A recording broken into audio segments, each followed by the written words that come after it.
E aí pessoal, tudo bem? Meu nome é Felipe Elia e nesse vídeo a gente vai conversar sobre NPM, Node Package Manager, o gerenciador de pacotes do Node. Tem nada a ver com NVM, que a gente comentou no vídeo anterior, nem com RPM, a banda do Paulo Ricardo. Vamos lá. Para a gente começar esse papo, antes da gente começar a falar de NPM, vamos só entender por que a gente precisa de pacotes. Se você tiver, por exemplo, um site normal, HTML ou coisa assim, usando, por exemplo, jQuery e uma galeria qualquer, um slider qualquer, e você esteja trabalhando nisso em conjunto, o ideal é que você não tenha que versionar os arquivos do jQuery e do slider que você está usando, porque eles já estão sendo versionados por quem está fornecendo esses arquivos na internet para vocês. Para você e para sua equipe, né? Então, para não ter um repositório cheio de coisas que já estão versionadas em outros lugares, a gente usa pacotes, gerenciadores de pacotes, que buscam esses pacotes para a gente, e aí o nosso repositório fica um pouquinho mais enxuto. E aí vamos lá. Esse aqui é o repositório do Gutenberg no GitHub. Vocês vão ver aqui que ele tem dois arquivinhos que são relacionados com o NPM, que são esses aqui, ó. Cadê? O package.json, que está aqui, e o package.lock.json. E ele não tem no versionador uma pasta chamada Node Modules. Não tem. Para a gente testar, eu criei aqui uma cópia daquele nosso plugin, daquela pasta daquele nosso plugin, que era meu primeiro bloco, virou meu primeiro bloco ESNext. E aí nele eu coloquei um package.json e um package.lock.json para a gente ver como é que funciona na prática. Na vida real a gente vai pegar um repositóriozinho que vai ter esses dois arquivos e a gente vai dizer para o NPM para baixar esses pacotes para a nossa máquina. Aí aqui, ó, vamos dar uma olhadinha no package.json primeiro. Ele tem um nome, uma versão, descrição, um arquivo que é o principal, que no nosso caso não vai servir para muita coisa, autor, licença, dependências e scripts. E aí a gente vai falar sobre esses dois assuntos, dependências e scripts, daqui a pouco. Mas agora vamos ao que interessa. Vejam aqui os arquivos, né? São praticamente os mesmos do outro, com algumas inserções aqui. O package.lock, o package que são do NPM e o webpack, que é do webpack, claro. Mas que a gente não vai conversar sobre isso agora. Vocês vão pegar um repositório pronto, que tem aquele package.json lá, e vão dar um npm install. Ah, outra coisa. O npm você não precisa instalar. Quando você instala o Node, tanto o programa sozinho quanto qualquer versão pelo NVM, ele já instala o npm para você. Então vamos dizer aqui, ó, npm instala os pacotes que estão listados para esse projetinho aqui. Você vai dar npm, ele vai dar uma olhada naquele package.json lá, ver todas as dependências e baixar cada uma delas. Não chega a ser um problema, mas o que a gente precisa ver aqui, e já foi. O que a gente precisa ver aqui é o seguinte, cada uma dessas dependências possuem outras dependências. Por exemplo, aqui ó, Babel Core, né? É uma dependência do meu projeto aqui. Quando a gente vem aqui, ó, cadê? No projeto do Babel Core, que é esse aqui, com arroba na frente, a gente vai lá no GitHub dele, que já estava até aberto, e ele tem um package.json. No package.json dele, ele lista as dependências que ele tem. Aqui, ó, aqui e aqui.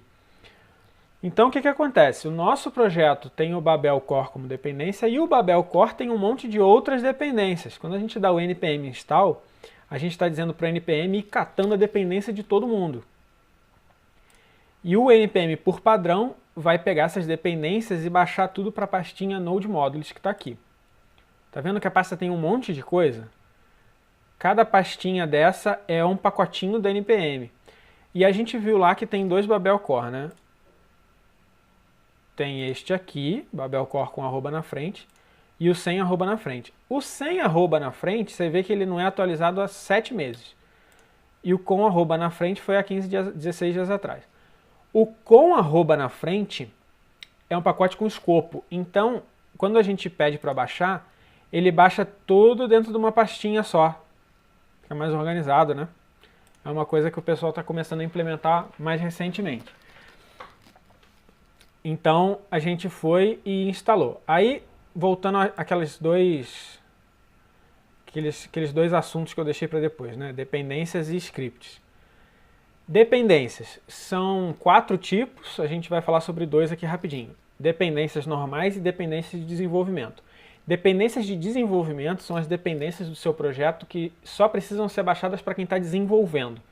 Babel, por exemplo, Webpack, sim, no caso aqui todas são, né? Mas pensando em alguns casos aqui, mas dependência de desenvolvimento. Então, dependência de desenvolvimento são aquelas que só quem está desenvolvendo precisa ter, porque normalmente tem algum processinho que vai pegar essas dependências e publicar num arquivo que vai ser gravado no repositório. E aí vai ser versionado à parte. Dependências normais, por exemplo, precisam ser baixadas em ambientes de produção. Essa é a grande diferença.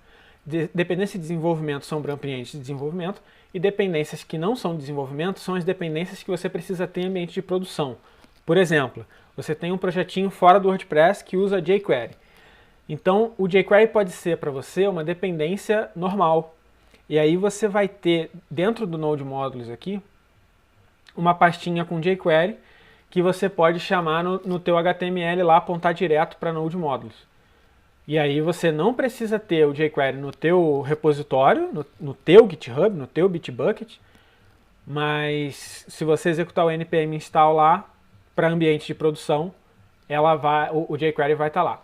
A gente executou npm install sem parâmetro nenhum e ele baixa os 2 tipos de dependência. Dependências normais e dependências de desenvolvimento. Tem um parâmetrozinho que você coloca, que aí ele só instala as de produção, ele não instala as de desenvolvimento. A gente não precisa entrar nesse mérito aqui para entender o que a gente precisa entender. E aí, a gente tem também os scripts. Esses módulos que a gente baixou, alguns deles são executáveis, né? Através do Node são executáveis. E aí a gente pode criar alias para scripts através do package.json. Então aqui a gente vai ter 2 scripts, que eu vou falar mais a fundo quando a gente estiver falando de Webpack lá na frente. Por exemplo, eu criei um script com alias dev, que na verdade vai executar esse tanto de troço aqui, e um script com alias build, que vai executar esse outro negócio aqui.